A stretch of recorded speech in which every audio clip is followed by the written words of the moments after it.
having right now in the studio Dr. Innocent Odey. Doc, it's a pleasure. Happy Independence. And same to you. Thank you very much. All right, let's get straight to our discussion.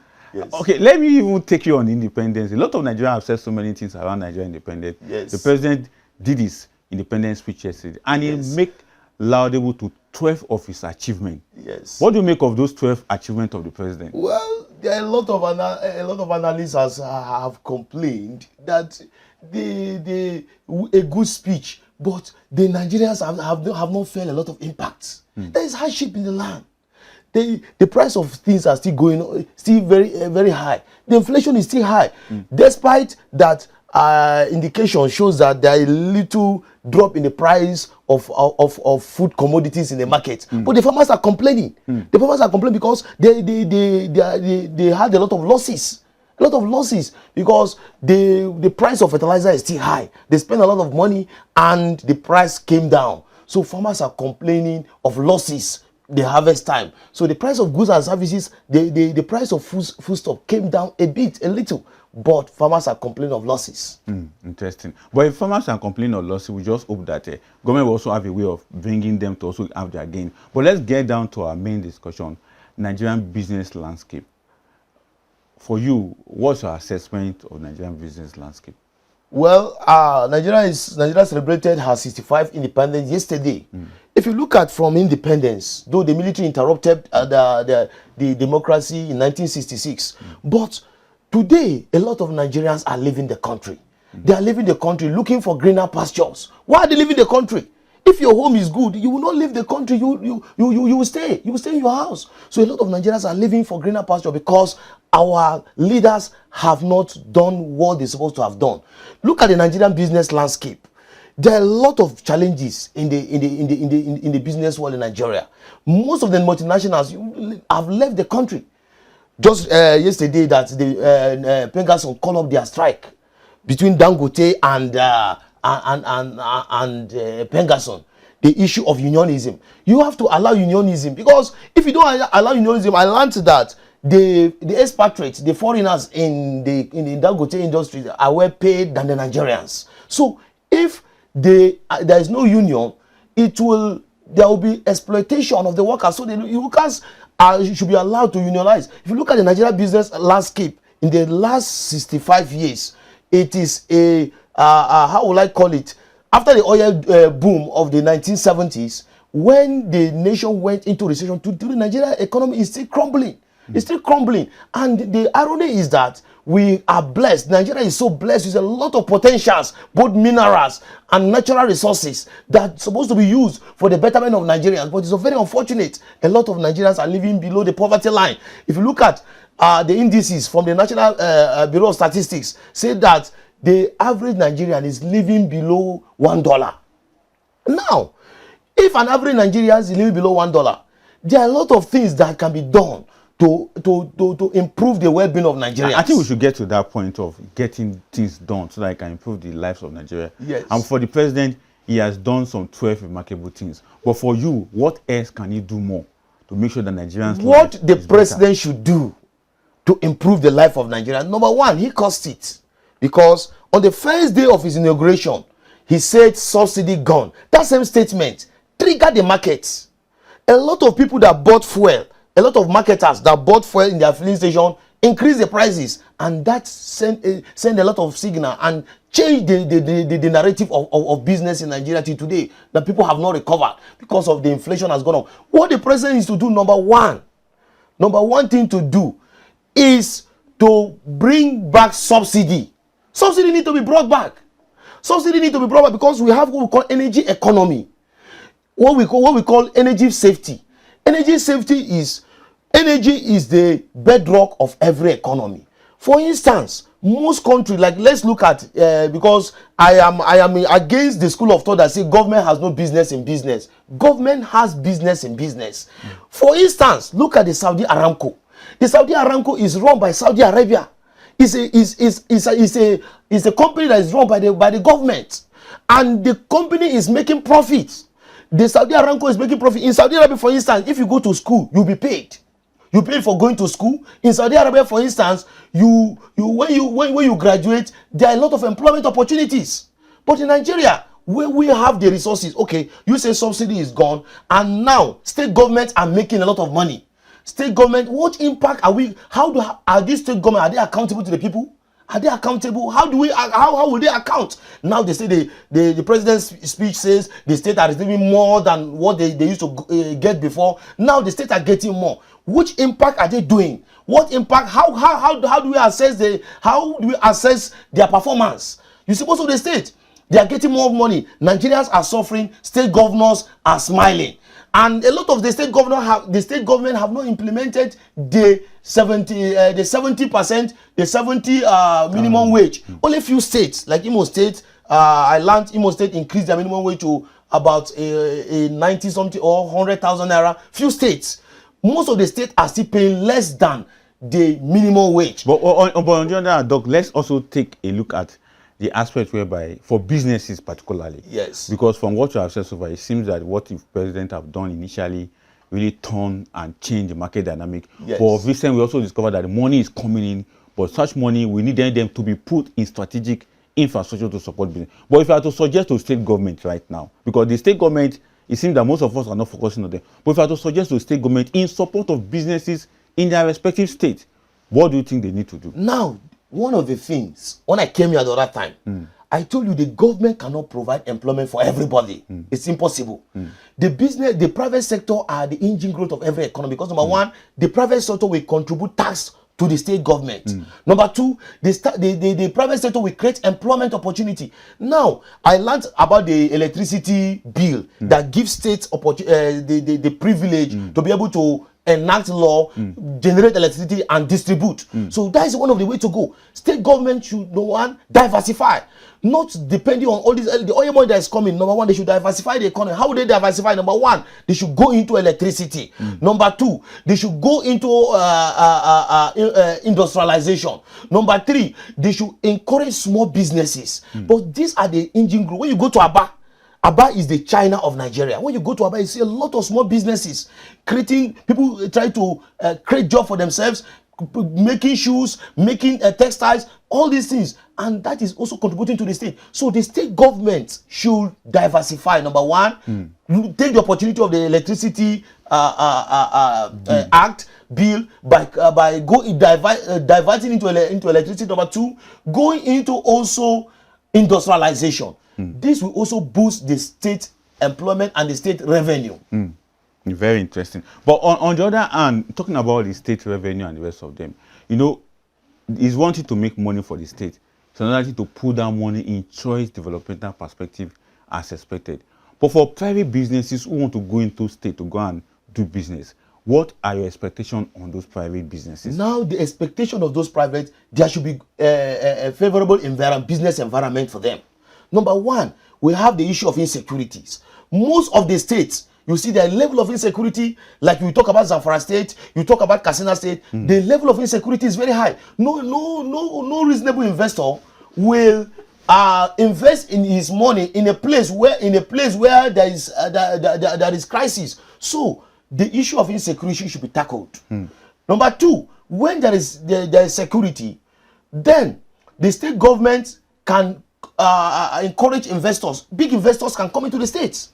We can have good investors. When investors come in, they will create jobs and thereby improving the economy of the state and improve the economy of the nation, because we have 36 states. Most of Nigerians reside in the states and the federal capital. So this development should start from the states, coming down to the federal.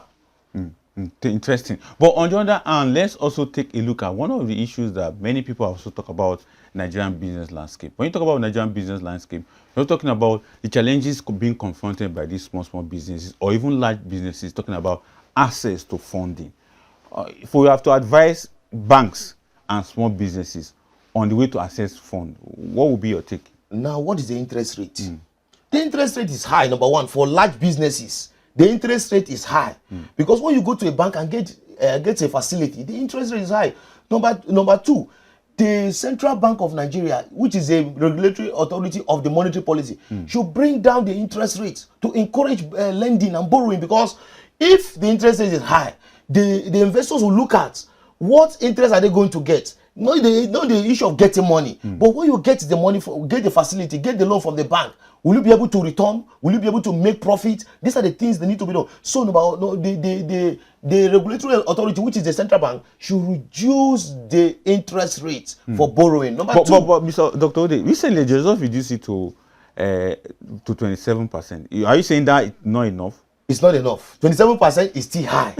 So what will now be your suggestion for them? They should reduce the interest rates. Interest rate should come down. Should be something that somebody should be able to borrow. And when you borrow, you should be able to make gains, make profit. And so that better you borrow, it's not borrowing for lavishness. You borrow to be able to invest and to make returns. So that you'll be able to create impact to the economy. So if the interest rate is high, it will affect the business from borrowing. Then we talk about smithing, the smithing. Smithing, yes, has become a family and friends affairs. The small businesses that really need their assistance are not being given. Politicians are the one now that for the boys, let's go there, let's give the. But recently, Sweden have come out to put out list of people who benefit from them. Have you seen any of them that have benefited? I have seen people that benefit from. Me, I have not seen people. But the question still remains that they may not be much as most of us expect them. But it seems that they are doing a bit. But let's also take a look at some of the issues in regards to business environment in Nigeria, which you have highlighted some of the challenge, power, electricity, bad road, and the rest of them. But going forward into this discussion is what we are looking at, because for 65 years we have seen some challenges, and within that 65 years we're also seeing some improvement. But for you, what are the improvements do you think we have been able to achieve so far? For 65 years, the achievement that Nigeria has achieved is that we are united. We are still living as one Nigeria. That's an achievement. Then number two, we have seen a state being created. The creation of state also has opened some area. But the businesses, most of the multinationals that we will talk about in the 90s, most of them have left the country. So we need new investors to come in. These investors, when they come in, they will create employment for our people. Interesting. And when they create employment for our people, it's also on the part of us to also ensure that those employment are kept. And that's why you are talking about unionization. But let's leave that and still focus on the business landscape of Nigeria. For instance, people complain about shoddy or sharp practices by entrepreneurs. Or what do you have to make of that? There are a lot of sharp practices because of the toxic business environment. People want to make gains. They want to make ends meet. And they involve in a lot of sharp practices, which is unethical. Because every business must have ethics. And the business should be done in morality. Now, because of the toxic business environment, the high interest rate, and we talk about to be able to meet up, to pay your staffs. So these businesses should be watched. For instance, that's why we have the anti-corruption agencies that looked at that look at sharp practices to guide against business going into sharp practices. So if the interest rate, as I have said, is down, it will encourage people to borrow, and it will encourage people to be able to invest. And when they invest, there will be return on investment. Interesting. I have been speaking with Dr. Innocent Odey, who happens to be the director of Innobec Business School in Nasarawa State. But for him, it's about government doing the right thing, and for him, for government putting the right perspective, particularly their policy economic in place. And the gains of our independence from Dr. Odey is that our unity has become one of the biggest gains we can ever have. State creation is also one of them. But on the other hand, we also need to do more when it comes to our business landscape. And for Dr. Odey, getting it right is very, very key. But Doc, before we round up the show today, you are also a business teacher. Yes. And also an entrepreneur. Yes. From your own experience so far, what are those challenges that, although you have a different sector of business that you are doing, yes, it may not be what everybody is doing. Yes. But from your own experience operating within a subnational, what has been your experience so far? Number one, we have double taxation, which the recent amendment, the tax, has tried to amend. Number two, epileptic power supply. Number three is security. Number four, the income, the profit, to be able to meet up profit to pay your workers. These are all challenges we are facing in business. Interesting. Yes. But from your own side, how have you been able to navigate all these challenges as a business person? Because others want to take from you your experience, and now you're able to solve some of these problems. Now, that is why I talk about diversification.